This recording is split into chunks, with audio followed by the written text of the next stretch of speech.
न जैसी समंदर की गहराइयों से अब हम किनारों की तरफ, पंतप्रधान नरेंद्र मोदी ने कहा कि आपने समय भी निकाला और बहुत गंभीरता के साथ अपनी बातें रखी। लेकिन मेरा आपसे आग्रह है कि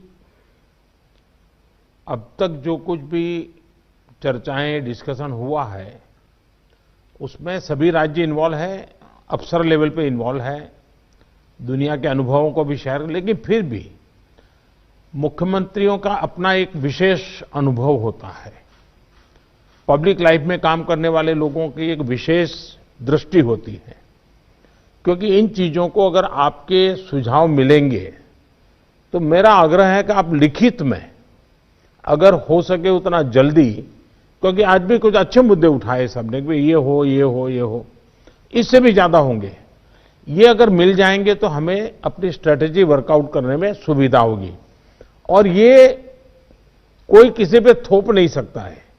भारत सरकार निर्णय करे कि हम ये करेंगे और राज्य सरकार, ऐसा नहीं हो सकता। हम सबको मिलकर के ही इस चीज को आगे बढ़ाना पड़ेगा और इसलिए सबके विषयों का बड़ा महत्व है। कोरोना संक्रमण से जुड़े जो प्रेजेंटेशन हुए उनमें भी काफी जानकारियां उभर कर आई हैं। आज मैं प्रारंभ में कुछ मुख्यमंत्रियों से बात की थी जहां स्थिति जरा बिगड़ रही है। जहां तक वैक्सीन का सवाल है, वैक्सीन की स्थिति और डिस्ट्रीब्यूशन को लेकर भी जो कुछ भी चर्चाएं हुई है, एक प्रकार से मीडिया में जो चलता है वो अलग चीज होती है। हमें तो इन चीजों को ऑथेंटिकली ही आगे बढ़ना पड़ेगा, क्योंकि हम सिस्टम का हिस्सा है। लेकिन फिर भी काफी चित्र स्पष्ट हुआ है। एक समय था जब हम सभी के सामने चुनौती एक अनजान ताकत से लड़ने की थी, लेकिन देश के संगठित प्रयासों ने इस चुनौती से मुकाबला किया, नुकसान को कम से कम रखा।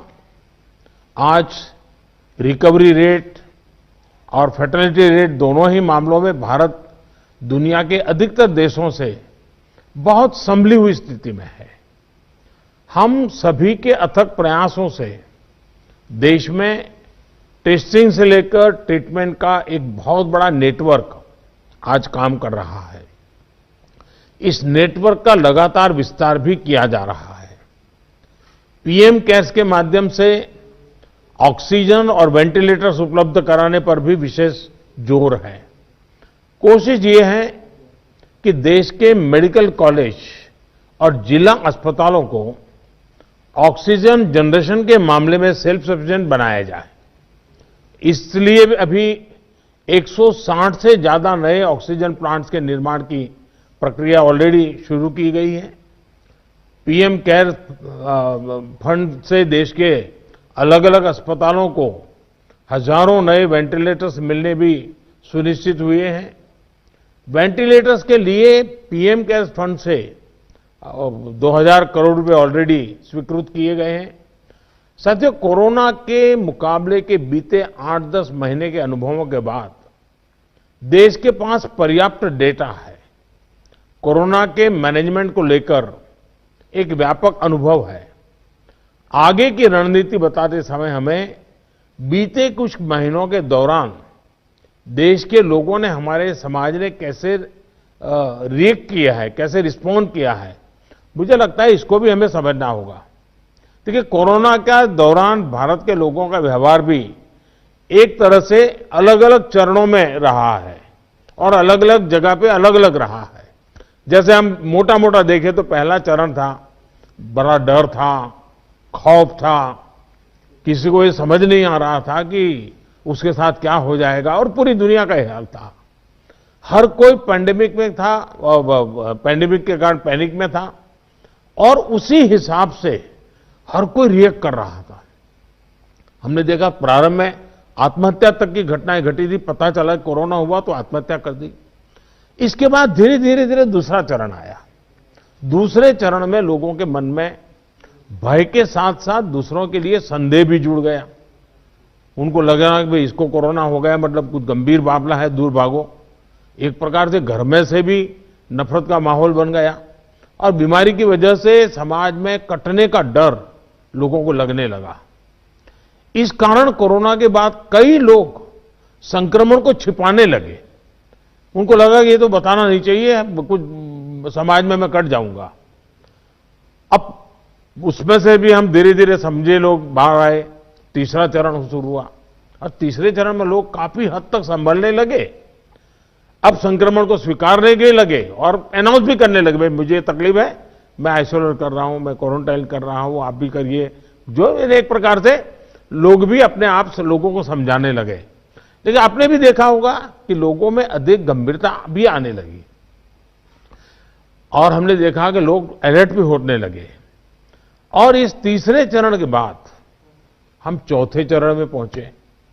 जब कोरोना से रिकवरी का रेट बढ़ा तो लोगों को लगता है कि ये वायरस नुकसान नहीं कर रहा है, ये कमजोर हो गया है। बहुत से लोग ये भी सोचने लगे हैं कि अगर बीमार हो भी गए तो ठीक हो जाएंगे। इस वजह से लापरवाही का ये स्टेज बहुत बड़ा व्यापक हो गया है। और इसलिए मैंने हमारे त्योहारों की शुरुआत में ही स्पेशली राष्ट्र के नाम संदेश देकर के सबको हाथ जोड़ करके प्रार्थना की थी कि भाई ढिलाई मत बरतिए, क्योंकि कोई वैक्सीन नहीं है, दवाई नहीं है, हमारे पास एक ही रास्ता बचा है, हम हर एक को कैसे अपने अपने आप बचाएं। और हमारी जो गलतियां हुई वही एक खतरा बन गया, थोड़ा ढिलाई आ गई। इस चौथे चरण में लोगों को कोरोना की गंभीरता के प्रति हमें फिर से जागरूक करना ही होगा। हम एकदम से वैक्सीन पर शिफ्ट तो जिसका काम करना है करेंगे, हमें तो कोरोना पर ही फोकस करना है। हमें किसी भी हालत में ढिलाई नहीं बरतने देनी है। हां, शुरू में कुछ बंधन इसलिए लगाने पड़े ताकि व्यवस्थाएं भी विकसित करनी थी, लोगों को थोड़ा एजुकेट भी करना था। अब हमारे पास टीम तैयार है, लोग भी तैयार हैं। थोड़ा आग्रह रखेंगे तो चीजें संभल सकती हैं। जो जो चीज हम तैयार करें उसको जरा इंप्लीमेंट करें और हमें आगे अब कोई बढ़े नहीं, इसकी चिंता जरूर करनी होगी, कोई नई गड़बड़ न हो। आपदा के गहरे समंदर से हम निकले हैं, ये हम मान के चले। इतना बड़ा देश, दुनिया मानती थी कि भारत तो नहीं संभल पाएगा।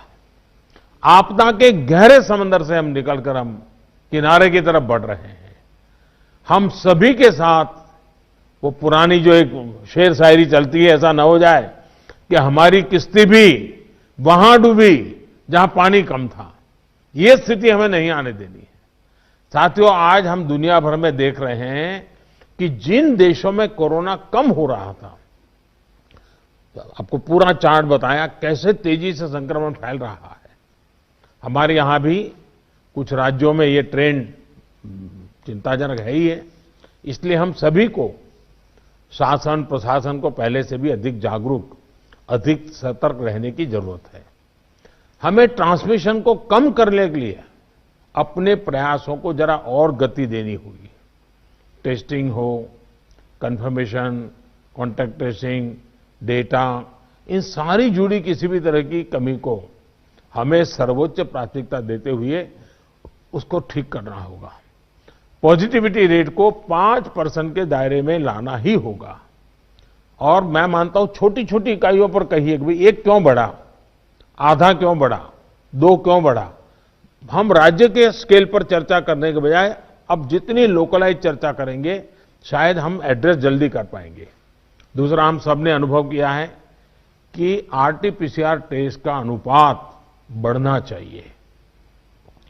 जो घरों में आइसोलेटेड मरीज हैं उनकी मॉनिटरिंग ज्यादा बेहतर तरीके से करनी होगी। आप भी जानते हैं कि अगर वहां थोड़ी भी ढिलाई रही तो मरीज बहुत गंभीर स्थिति में अस्पताल आता है, फिर हम बचा नहीं पाते हैं।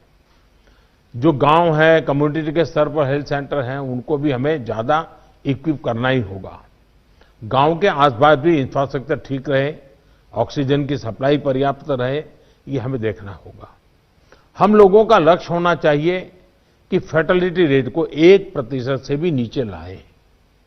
और वो भी मैंने जैसे कहा, छोटे छोटे इलाके में देखा जाए एक मृत्यु हुई क्यों हुई, जितना इतना फोकस करेंगे तब स्थिति को संभाल पाएंगे।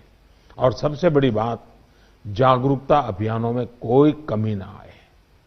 कोरोना से बचाव के लिए जो जरूरी मैसेजिंग है, इसके लिए समाज को जोड़े रखना होगा। जैसे कुछ समय पहले हर संगठन, हर प्रभावी व्यक्ति को हमने एंगेज किया था, उन्हें फिर एक्टिव करना होगा। साथियों, आप भली भांति परिचित हैं कि कोरोना की वैक्सीन को लेकर इंटरनेशनली और नेशनली किस तरह की खबरें आ रही हैं।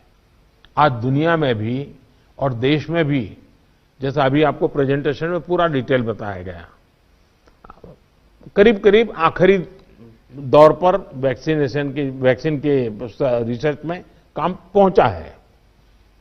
भारत सरकार हर डेवलपमेंट पर बारीकी से नजर रखे हुए हैं, हम सबके संपर्क में भी हैं, और अभी ये तय नहीं है कि वैक्सीन की 1 डोज होगी, 2 डोज होगी या 3 डोज होगी। ये भी तय नहीं है कि इसकी कीमत कितनी होगी, उसकी कीमत कितनी होगी, ये कैसी होगी।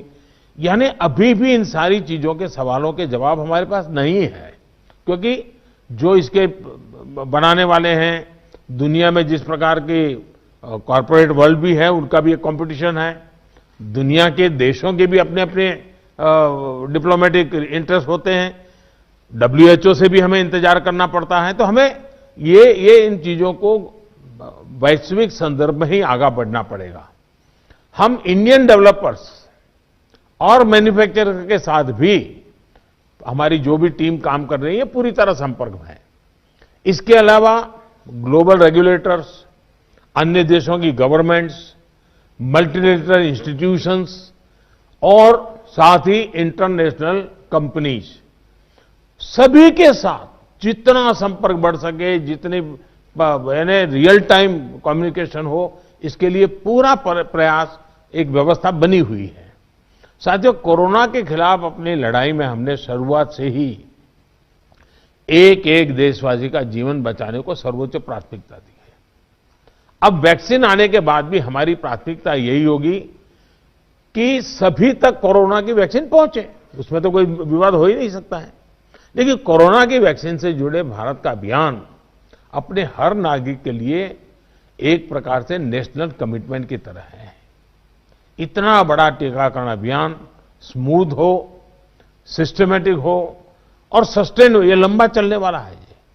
इसके लिए हम सभी को, हर सरकार को, हर संगठन को एकजुट होकर के कोऑर्डिनेशन के साथ एक टीम के रूप में काम करना ही पड़ेगा। साथियों, वैक्सीन को लेकर भारत के पास जैसा अनुभव है वो दुनिया के बड़े बड़े देशों को भी नहीं है। हमारे लिए जितनी जरूरी है स्पीड है, उतनी ही जरूरी है सेफ्टी भी है। भारत जो भी वैक्सीन अपने नागरिकों को देगा वो हर वैज्ञानिक कसौटी पर खरी होगी। जहां तक वैक्सीन के डिस्ट्रीब्यूशन की बात है तो उसकी तैयारी भी आप सभी राज्यों के साथ मिलकर के की जा सके रही है। वैक्सीन प्राथमिकता के आधार पर किससे लगाई जाएगी, ये राज्यों के साथ मिलकर के एक मोटा मोटा खाका भी आपके सामने रखा है कि भाई अगर इस प्रकार से WHO ने जो कहा है हम चलते हैं तो अच्छा है, लेकिन फिर भी ये निर्णय तो हम सब मिलकर के ही करेंगे। हर राज्यों के सुझाव का महत्व इसमें बहुत रहेगा, क्योंकि आखिरकार उनको अंदाज है कि उनके राज्य में ये कैसे होगा। हमें कितनी अतिरिक्त कोल्ड स्टोरेज की जरूरत रहेगी, मुझे लगता है कि राज्यों ने इस पर अभी बल देकर के व्यवस्थाएं खड़ी कर देना शुरू कर देना चाहिए। कहां कहां संभव हो गए, उसके पैरामीटर्स क्या हो गए, उस पर हमें यहां से सूचनाएं तो डिपार्टमेंट को चली गई है, लेकिन इसको अब इम्प्लीमेंट करने के हमने रेडी रखना पड़ेगा। और जरूरत पड़ी तो अतिरिक्त सप्लाई भी सुनिश्चित की जाएगी। और इसका विस्तृत प्लान बहुत जल्द ही राज्य सरकारों के साथ मिलकर के तय कर दिया जाएगा। हमारी राज्यों की और केंद्र की टीम साथ लगातार वो बातचीत कर रहे हैं, काम चल रहा है।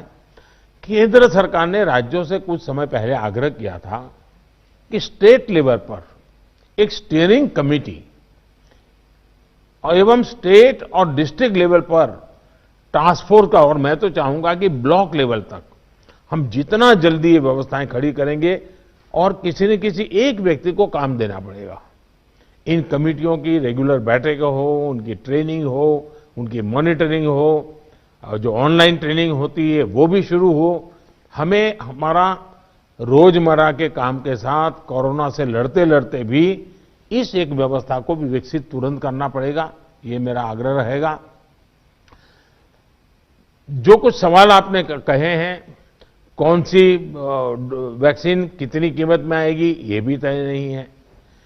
मूल भारतीय वैक्सीन अभी दो मैदान में आगे हैं, लेकिन बाहर के साथ मिलकर के हमारे लोग काम कर रहे हैं।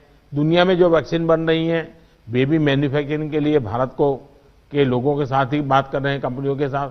लेकिन इन सारे विषयों में हम जानते हैं कि 20 साल से मान लीजिए कोई दवाई पॉपुलर हुई है, 20 साल से लाखों लोग उसका उपयोग कर रहे हैं, लेकिन कुछ लोगों को उसका रिएक्शन आता है, आज भी आता है, 20 साल के बाद भी आता है।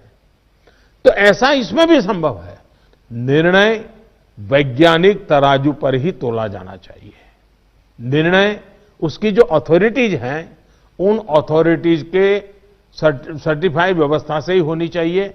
हम लोग समाज जीवन की चिंता करते हैं, लेकिन हम सब जानते हैं कि हम कोई वैज्ञानिक नहीं है, हम इसकी एक्सपर्टाइज हमारी नहीं है। तो हमें दुनिया में से जो व्यवस्था के तहत जो चीजें आती हैं, आखिरकार उसी को ही स्वीकार करना पड़ेगा और उसको स्वीकार करके हम आगे चलेंगे। लेकिन मैं आपसे आग्रह करूंगा कि आप के मन में जो योजना हो, खास करके वैक्सीन के संबंध में, किस प्रकार से आप डिलीवरी नीचे तक ले जाएंगे, आप जितना जल्दी बहुत डिटेल प्लान करके लिख करके भेजेंगे तो निर्णय करने में सुविधा होगी। और आपके विचारों का ताकत इसमें बहुत है। राज्यों का अनुभव बहुत अहमियत रखता है, क्योंकि वहीं से ये चीज आगे बढ़ने वाली है। और इसलिए मैं चाहूंगा कि आपका बहुत ही एक प्रकार से प्रोएक्टिव पार्टिसिपेशन इसमें बने, यही मेरी अपेक्षा है।